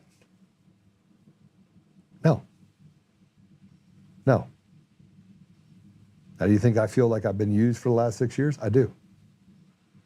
You think that I've been tattooed and I've gone through it, and it doesn't even care about me. I don't care about me. You think I picked the phone up and called President Trump and said, hey, you probably need to know the truth, and I know that there are people in his little circle that literally have told him, I had to stay away from Joe, stay away from Joe? Yeah, because it started all the way back in 2021 with Mark Meadows telling him not to meet with me. January of 2021, true story. Blocked me from going in, attacked my company, made it impossible. I flew home. I had to go take care of the thing where they were trying to steal millions of dollars from my company, bankrupt it and shut it down from the inside. That happened. And because I was smart enough to make the decision to come back, I was able to save it. Only to have to sacrifice for 6 years to have this happen. I'm not pro AIPAC. But if you got a widget to sell and you have the ability to support candidates, don't make it so hard that the only place they can get money is through AIPAC. You've starved it out. And let me put it in a different perspective. I'm currently building a coalition IEC, Independent Expenditure Committee. I'm like getting people recruiting in and saying, we need this IEC. And we got to start putting out America's messages. I'm going through this process. And so I pick up the phone and call my friend. And I was like, send me some money. He's like, okay, done. I called my other friend. I was like, I need some more money. Send me some money. Boom. He sends it. Boom. And I'm having conversations with people about what the ideas are in order to save our state by building a coalition where we can actually start talking to the people and make it so that they can understand what truth is. I get a phone call from 2 guys, and they're like, Joe, we already have this deal, and this interferes with our ability to get money from these people, and, and we need you to shut it down. Why? Why? Why am I being told to shut stuff down? Why am I being told that I can't actually fight for the people in my community and in the state and the country? Why are people calling Ivan Raiklin, telling him, don't go on Joe's show? And look, he made some good points. But it's not like you don't have the friends of my friends or my enemies of my friends, and you have money that's switching hands. I'm not pro AIPAC. But what I am saying is there's a lot of influence to go along, and AIPAC is just one little piece of it. Are they funneling money through it? Yes. Well, let's look at the other things that come through these funnels of people controlling the levers of power. And a lot of times they do it by saying the only place you can get money. So you have 40 other people that have money. Let's say 40 other people, let's say, are billionaires, right? And they're not AIPAC people. AIPAC walks over and says, hey, don't give them any money. So they have to take my money. Now they're all in and out together. It doesn't matter where the power is yielded. It doesn't matter who holds the power. It all gets steered to do exactly the biddings of the people that want the biddings to be done. It's never been in recent history. It hasn't been of the people, for the people, by the people, and it's not AIPAC that's the problem. It's the fact that you have this collusion, this cartel government, these people that are working together in order to, raise your taxes so you're paying 56 cents on every dollar. Everyone is fatigued. You could be living in a $3 million house, you're fatigued because they are trying to take everything you have all the time. Setting you new tax bills and take this and do that and put up cameras. And I mean, the spider web to catch the American people off guard is absolutely fun. It's so big. They find a way to take from you. I guarantee you. So the whole thing with Massie, I hope the thing with Massie works itself out. Massie talks about things that are fundamental to all of you, but I also believe those same things are fundamental to President Trump. But when you have so many people in there that are screaming fire, fire, fire, he's got to figure out what his priorities are. And it's a very unpopular job to have. And frankly, if the Republicans are standing against, let me just put it this way. Thomas Massie is, let's say the Republicans right now, Thune and everyone else is doing exactly what was done to Ivan Raiklin. Hey, do you want to talk about it's going to get uncomfortable? It's not going to get uncomfortable for me. And did it get comfortable for me? I'm not upset at all. I anticipated it. But what if the same thing can be true right now? What if the real betrayers are the ones that are walking and getting in President Trump's ear? Like Thune, Mike Johnson. Hey, Mr. President, we're here to have you. I saw a video today that I thought was interesting, and it said 3 things are true, right? And the first thing it said is that your greatest hater is not a stranger. Your greatest hater is not a stranger. So when you have people that are President Trump's ears, and you have Mike Johnson and you have Thune and you have all these people underneath it, and they're getting together with people like Hakeem Jeffries and they're like, hey, the American people are pretty stupid. But we have a threat here. We have Thomas Massie. This guy he's getting some steam. We got to go to President Trump and tell him that Thomas Massie is against him. Thomas Massie has walked the line. He said, I don't agree with President Trump here. And he should be able to disagree with President Trump. We've disagreed with President Trump. But the reality of it is he's the commander-in-chief. You should be doing things to align yourself with the commander-in-chief. But then all these other people are doing this in the ear. And pretty soon it gets pretty uncomfortable for President Trump. And then he's like, yeah, you know what? Then Thomas Massie says something, soundbite is sent to President Trump, and all of a sudden he's like, Thomas Massie's a bad guy, we need to find someone to run against him. And what makes it worse is then Lauren Boebert goes out there. And I don't agree with everything Lauren Boebert says, especially so the fact that she had nothing to do with Tina Peters being pardoned. Nothing. Nothing.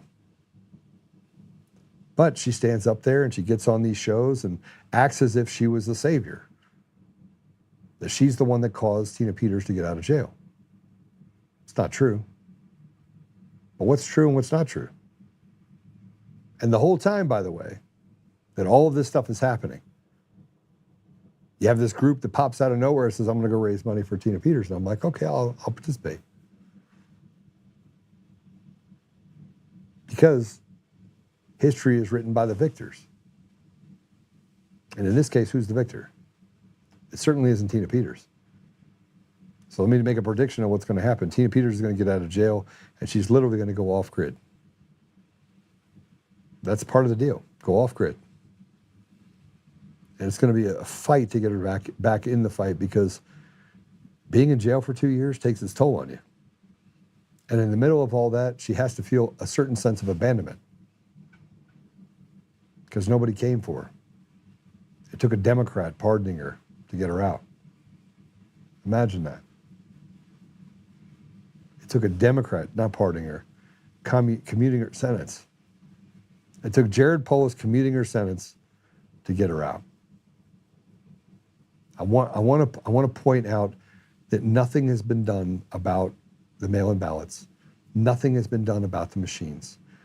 We have all the evidence in the world, and the rotted judiciary and all of these people, it's designed to destroy the American people. And Tina Peters got her reprieve from a Democrat. That's a lot to take in, isn't it? Like, who's looking after Tina Peters? And you had Ivan Raiklin that said that the Marshal Service was ready to go get Tina. But Todd Blanche, who's supposedly on our side, fresh, we'll call him a newbie Republican, he doesn't give a shit about Tina. She's just an old lady. You got everybody out there raising money, doing stuff, and this, by the way, will be the next thing that I talk about. I'm gonna go to a break. We probably having trouble getting on Raiklin. He said his piece. I hope Massie does win. The devil I know is better than the devil I don't know. And I do hope that President Trump and Thomas Massie have some sort of reconciliation that happens. And I do hope that this leads to the broader idea that people are concerned that the things that he promised haven't gotten done. And that there are people holding back levers inside the White House because it's complicated so things don't get done. And only when President Trump himself moves the boulder do things actually get done swiftly and expeditiously. And look, I don't have all the pieces or parts, but I'd be hard pressed to see anything that's happening right now that favors the American people. So the next part will be, do you feel used? We're going to talk about that a little bit, but we're going to take a commercial break first. We'll be right back.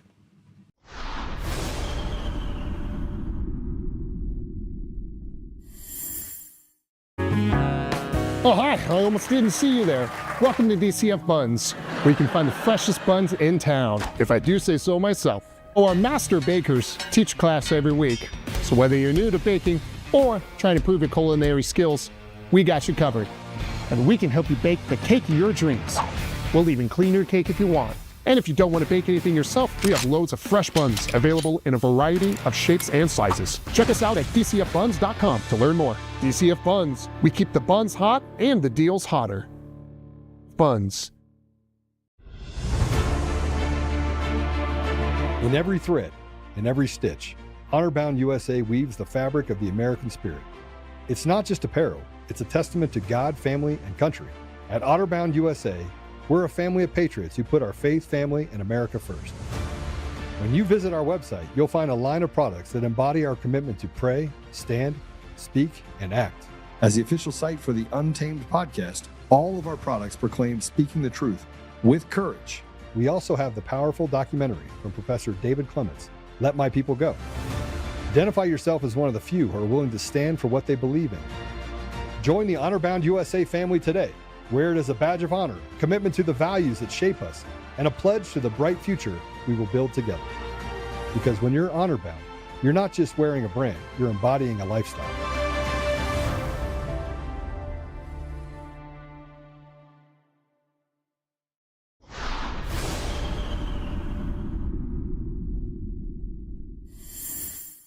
I just secretly infiltrated and recorded another live leftist meeting, and you're not going to believe what I heard. I feel like we really need to just figure out a way to take masculinity as it exists today apart and to reveal just how violent it is, not just to others, but to oneself, and how self-mutilating it is to be socialized as a man in our society.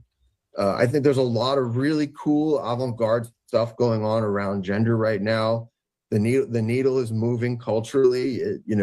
I feel like the pushback against trans people in the last 5 years, this horrible thing that a lot of people have had to endure, is actually a barometer of the successes that have been made in destabilizing traditional gender roles, normalizing gender nonconformity.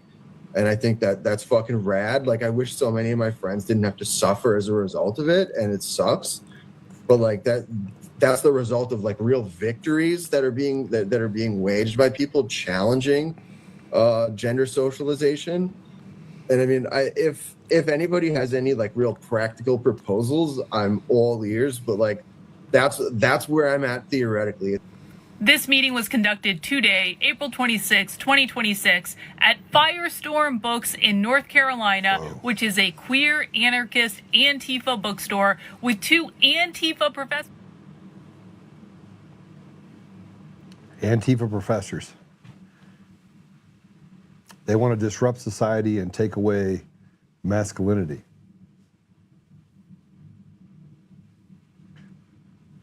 I want to come back to the fact that I've been on here for 6 years. I have people that have been following me for 6 years. I was headed into a gym, and a guy stopped me and said, "Joe Oltmann." I said, "Yeah." He goes, "I've watched your podcast for 6 years. Thank you."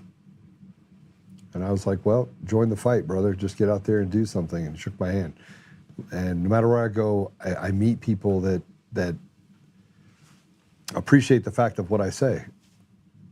And keep in mind, the left has said that very clearly that somewhere along the line, what I say is harmful, that I call for violence. Because I call for people to be tried for treason, because it's treasonous. And what they're doing to indoctrinate kids is disgusting. And we say nothing, we remain silent, because you're afraid that you might get beat on like me. They might call Ivan and say, don't go on Susie's podcast, don't go on this popular podcast, because we have to find a way to neutralize Joe Oltmann. He said the quiet part out loud. You guys got to hear it. I just put it up, which means people are watching my podcast on the left, calling people that are supposedly in our camp and saying, hey, don't let anybody go on Joe Oltmann's show. That's the reality. Cool Kids Club get to actually dictate things. And he wasn't expecting what I said today. And then I've known Ivan long enough to know that he's going to be like, oh shit. This isn't Joe's first rodeo. We let this happen.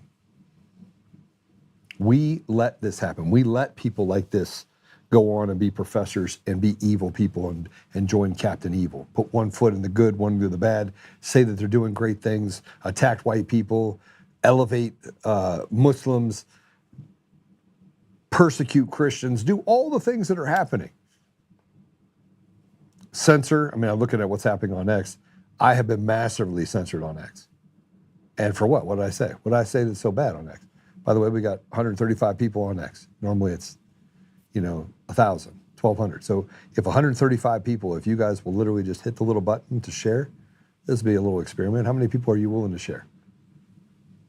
So a lot of people will watch it and they're like, I don't want to get beat on by this person or that person. Share it. Massively. Just share. Let's get to 30 or 40 really quick. Let's do that. Let's do the same thing on Rumble so you can see how bad it really is. And again, I shouldn't have to go and talk about censorship, but I do. Why? Perfect example of what he said. And I'm talking about people who want to cut penises off, that are professors that want to do the things that they do with this trans push and normalizing gender confusion. It should be easy to stand up against. Lots of people are afraid. They'll come to my page and say something, and I was like, go fish, get out of here. And I'll spit a bunch of truth to them, and most of them can't handle it. I know when it's a bot, not a bot, because the bots will stick around longer. The people where I start spitting truth to, they get so angry they just run away. They want America destroyed and replaced. They want replacement theology to happen where Americans are marginalized because they just take over what we have. And not to do anything with it other than destroy it. Look at what happened in Venezuela. And we act like we haven't seen it before. But you know what? You're right. Joe's bad. Russia's bad. China's bad. Everybody except for the United States and the little shitbags that are basically telling you that you got to cut your kid's penis off and they'll take your kid away. Everyone else is bad but them. And you're too foolish to stand up and say something. It's all in the language. And then I get to stand up, and Charlie Kirk was better at it than me. I'm not afraid to cuss. I'm not afraid to take a couple shots at people. I'm not afraid. Am I frustrated? Yes. Am I angry? Nope. Sure not. I want you to see this. This is Rep. Jamal Bowman.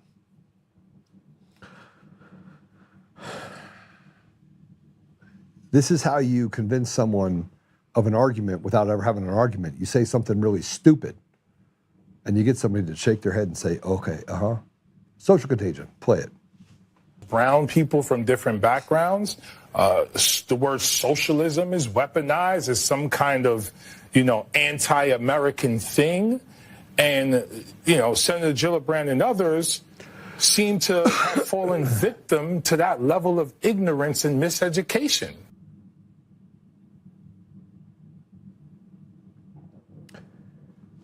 The government controls production, your livelihood, complete allegiance to the state, flock cameras on every corner, education where only 25% of the kids can read. 25%. And yet we are the bad guys. We're the tyrants. We're the ones that somewhere along the line, we want to have peace and prosperity, and God forbid you have the things that are fundamental to this country. And the wealthy elites talk about socialism as if they've even been a part of it firsthand. I mean, these are the ones that basically want us to fight each other so that they can be one of the few that are left after we kill each other. And we haven't figured out yet how to turn our army of men and women against what they're trying to do to steal everything about the ethos of what we represent. Ship them out. Ship them all out. President Trump started doing it. He didn't have the stomach for it.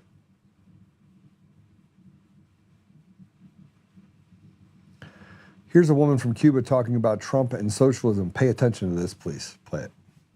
Do you have an opinion on the job that Trump is doing so far? Sure. I think he's doing great. What is he doing great right now? Everything. Because I came from a communist country, and this country's becoming communist. Which country did you come from? Cuba. You're from Cuba? Yes. So what would you say to all the democratic socialists that think that socialism is the answer? Well, don't get her started. Don't get me started. Go off, Queen. Go off, Queen? I think you need to wake up and realize what's really going to happen when you have no food, no medical, nothing, because they take it all away from you. Oh, and by the way, you happy little darlings, your children don't belong to you either. They'll belong to the government. So that's what America has to look forward to. Oh, yeah. If they keep going down this path. Oh, yes. And do you believe that Trump is trying to stop it from happening? Of course. But they're trying to stop Trump. And let me put it this way. When you speak the truth, people will stop you. And there was one person that walked around this earth speaking the truth, and he got crucified. And that was? Jesus Christ. Jesus Christ. I'm not saying Trump is Jesus, but I'm just saying it's the same old pattern.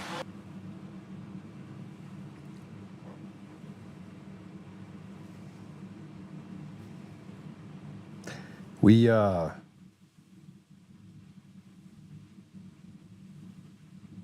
want all the glory, and we don't want to do the work for it. And this isn't an indictment of you at all, just so you know. It's more of an indictment that we fall into these traps. And the traps are simple. I mean, we see what President Trump is doing. And again, I keep coming back to it. I did not expect for Ivan to say what he said today. I'm still processing it, because it's just more validation from the outside that somebody said, oh my gosh, Ivan Raiklin is going on Joe Oltmann's show. It sounds familiar, right? We got Thune out there running his mouth. We got Mike Johnson running his mouth. They both go to President Trump and say, we're looking out for you. He's got 113 appointments that haven't been done, recess appointments. They make sure that they stop that from happening, because God forbid we actually have progress as a country and put people in positions. They want to make sure that these really smart people don't get too much time to fix the problem, because people inside the apparatus will already be slowing it down for them. So this is just another one of those things where they can kind of rattle the cage. I told you what happened when I was in court. They had to put your right hand up. That's my right hand, by the way, it's turned around. And say, I swear to tell the truth and nothing but the truth. Does anyone know what ends? It's so help you God. But in court, they got rid of the so help you God.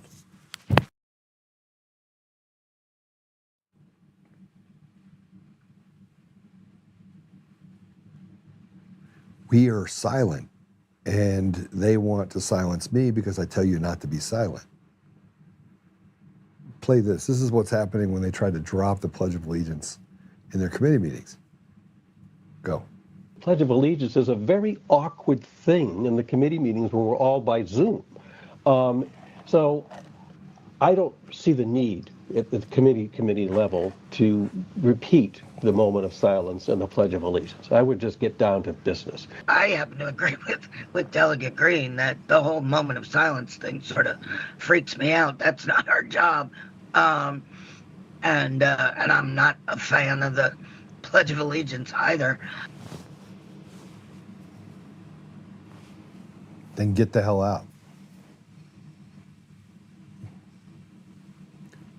What is the,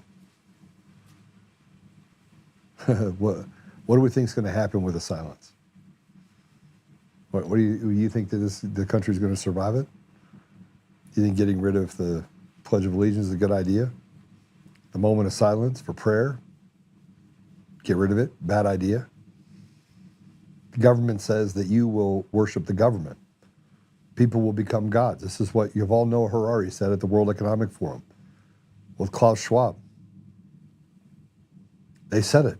They told you would no longer need elections. You already know the outcome. Slave. I don't even think anybody understands that the active amount of slavery that you're in part of right now. You don't own your home. They own it. And you have another leftist running for sheriff in Vermont. And the fact that these people keep winning is indicative not of people. Because, by the way, Democrat, Republican, Independent, most of our country is just a centrist slight right. Wants rights. Check this out. Here's a candidate for sheriff in Chittenden County, Vermont, touts a anti-ICE agenda. America last. Play it. Hello, neighbors. Sorry to startle you. My name is Kevin Bloom. I use they, them pronouns, Ward 1. I am running for the office of Sheriff of Chittenden County. I'm running on a platform of eviction reform through eviction prevention to keep children and families housed and get landlords paid to create a safer community for all of us. Thank you so much.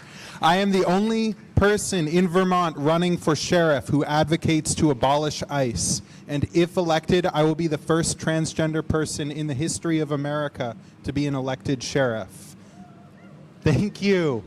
My name is Kevin Bloom, like a flower, and I'm running in a contested Democratic primary on August 11th. So please vote, and you can remember my name, Bloom like a flower.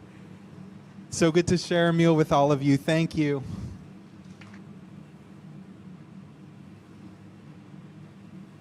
Yeah. What happens when the majority becomes the fully enslaved? You don't think that's happening? Yeah, I think it is. They're attacking our way of life at every level. And they're taking it over our lives step by step. And we're watching it happen and we're silent. And when we get together, we'll go to the Capitol and we'll protest, and then we'll get mocked by the media because we just haven't gone too far. We haven't gone far enough. We haven't evicted these people. We haven't put on the full armor of God. We haven't been able to speak truth. We haven't done so in such a way that, frankly, we're fighting the devil itself. We just want to let the devil just take whatever it wants to take. So you got people hissing at Capitol buildings and barking like dogs and acting like idiots, and we just tolerate it. And again, we get mad and we said it's all AIPAC's fault. It's all AIPAC's fault. Well, what's AIPAC's fault? And I get on here and we want to talk about specific deals. This is what's happening in Georgia. And, Massie's going to win. He's going to win. Massie's going to win. If they don't steal the election, which they could. But Massie's going to win. And if Massie wins, they're going to have a conversation and get back to the basics. But let's be honest.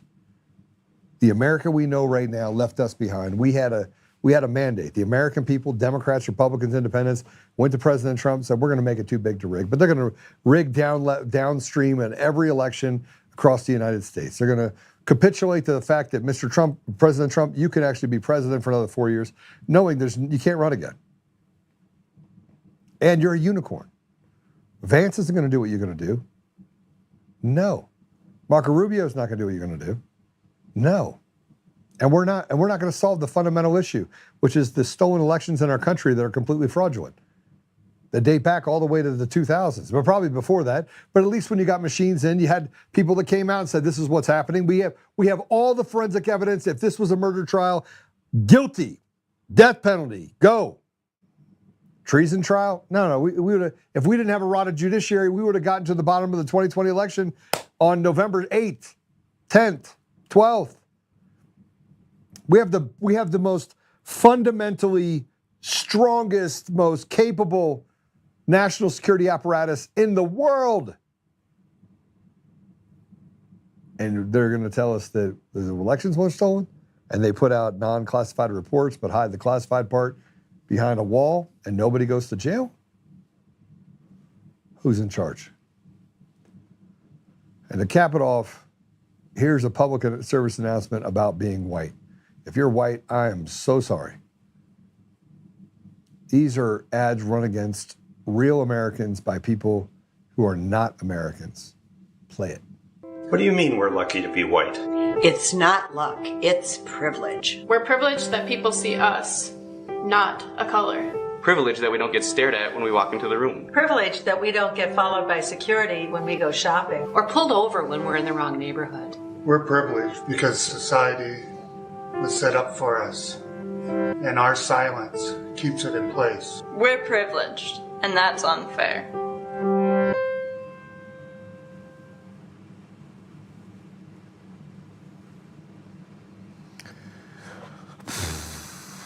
Privileged. You feel privileged when you can't talk to your kids or grandkids?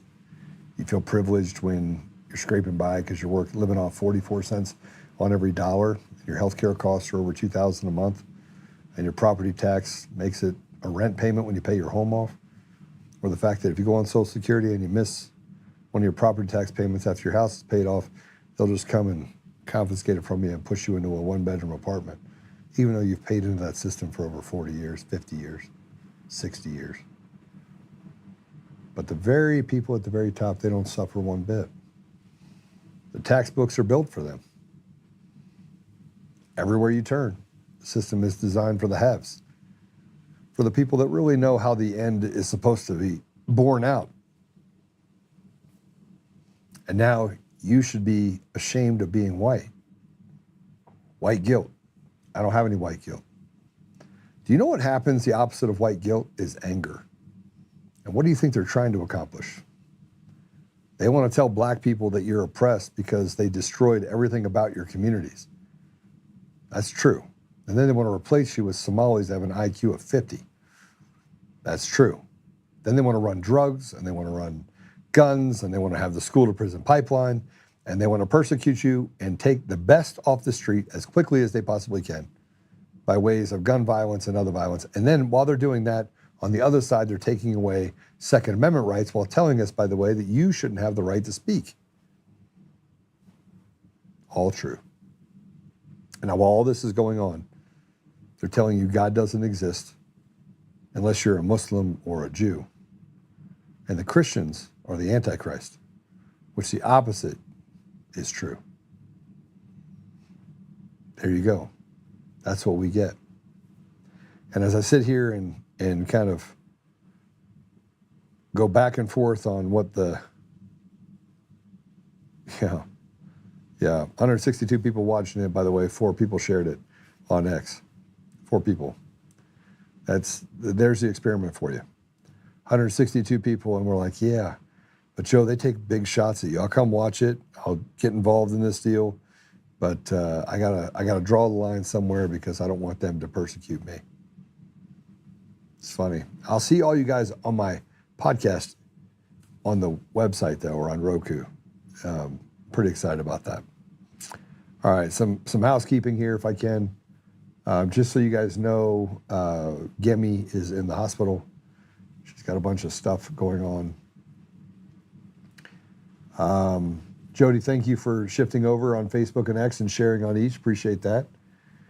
And thank you for those that did share. I prefer Vance as well. Rubio is a neocon. I think you're probably right. I won't share Trump bashing. Is that what I did?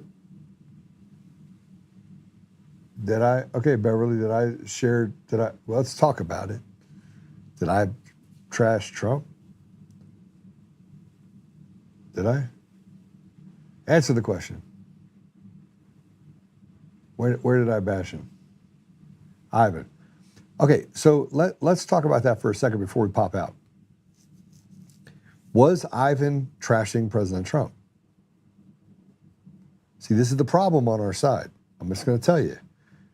Our problem on our side is that we make a character assumption by a disagreement, right? In other words, we disagree because President Trump did not fulfill his promise in his light. Now, there are certain things that I agree with. Things have not happened as fast as I want them to happen. But is that bashing President Trump, or is that criticizing President Trump because he wants more done and he thinks that more should be done, Do you think more should be done? Do you think more should be done? And President Trump, by the way, has these little parrots in his ear. And everyone is defensive of President Trump. I got a shirt on, see? It says you missed. I don't know if you saw that. So I just want you to consider it.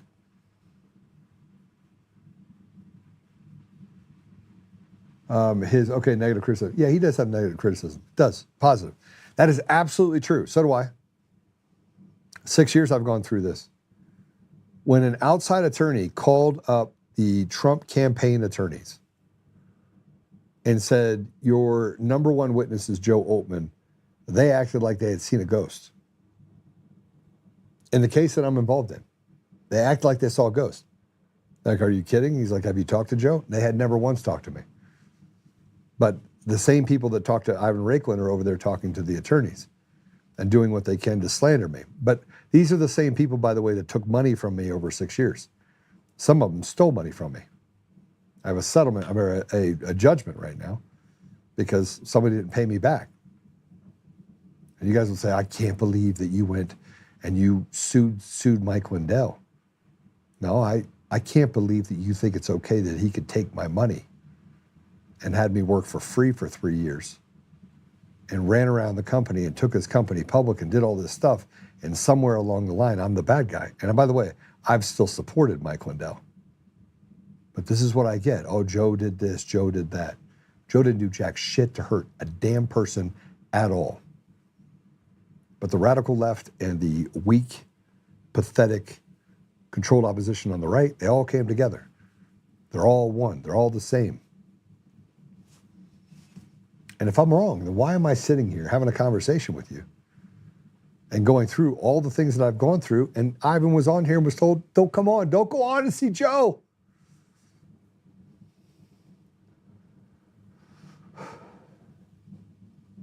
Don't share negative criticism. Why? We have iron sharpens iron. We have to. We have to speak the truth. And I think President Trump is amazing. I think he's amazing. I think you'd be hard pressed to find another person other than me, many others, but I mean, there are some others that are willing to stand up. Now he knows how to play this little political game and he can play it and stomach it. I can't.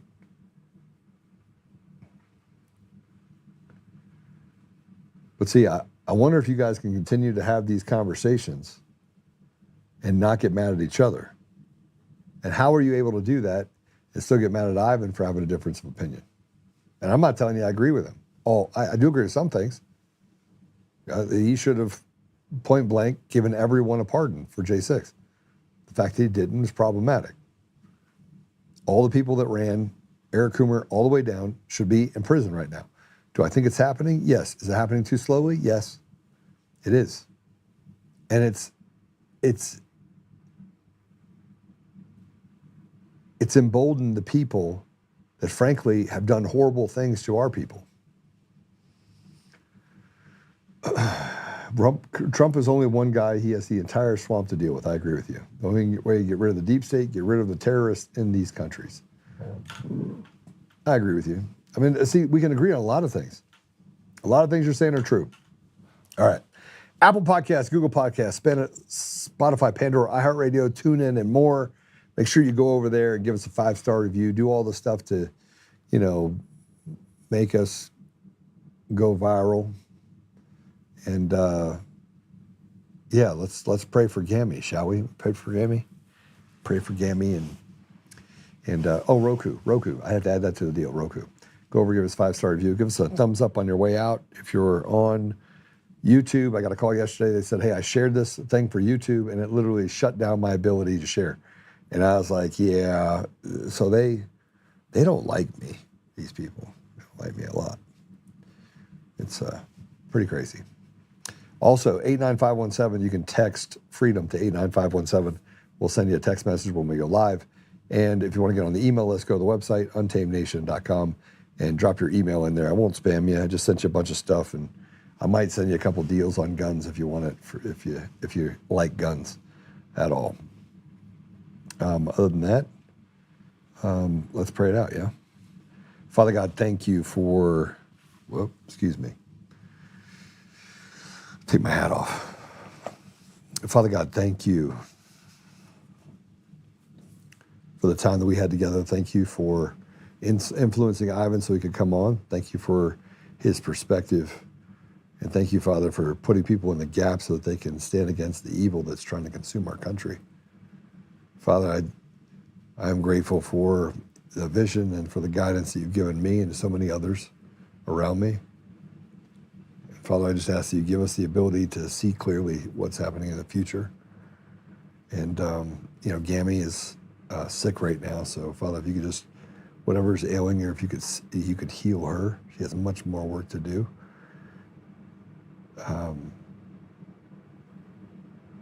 Thank you, Father, for,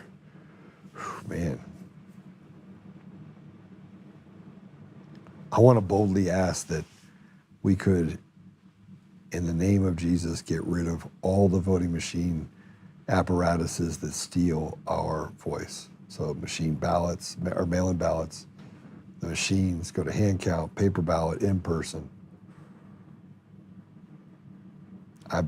Father, I think that if we did that, it would eliminate a lot of tension, and not up front, but it could eliminate a lot of tension that puts us in the driver's seat for having the people's voice be heard.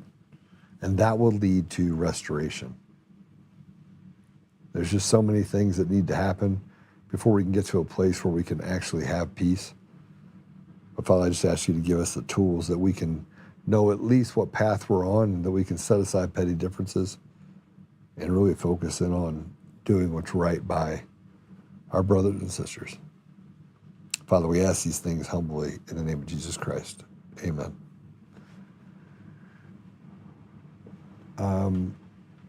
Pancreatitis and possible gallstones. I saw that.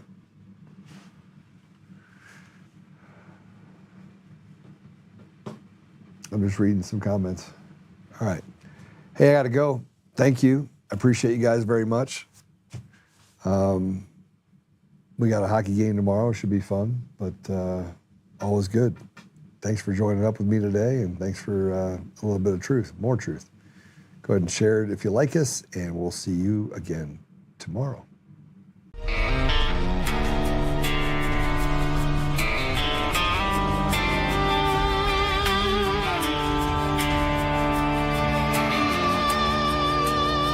Rise up untamed in the heart of the fight where the wild ones roam. Oltmann's calling, bringing truth back home. From conservative daily to this untamed fire, we shatter the silence, lifting spirits higher. No chains can hold us, no lies can prevail. Authentic and fearless on this rugged trail. Patriots gather under stars and stripes. Untamed nation, igniting the nights. Untamed nation, let the truth roll out in this land of the free. Standing proud from sea to shining sea, we won't back down. Catch the fire, wear the crown. Untamed nation, it's our battle song, motivating hearts where the brave belong. Yeah, untamed and wild, forever strong. Play it again all night long.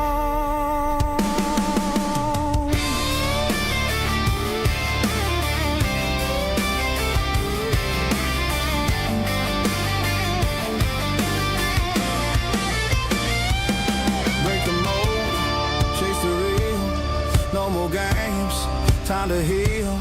Joe's voice leads the untamed crew. Truth matters through and through. Untamed nation, let the truth roll out in this land of the free. Standing proud from sea to shining sea, we won't back down. Catch the fire, wear the crown. Untamed nation, it's our battle song, motivating hearts where the brave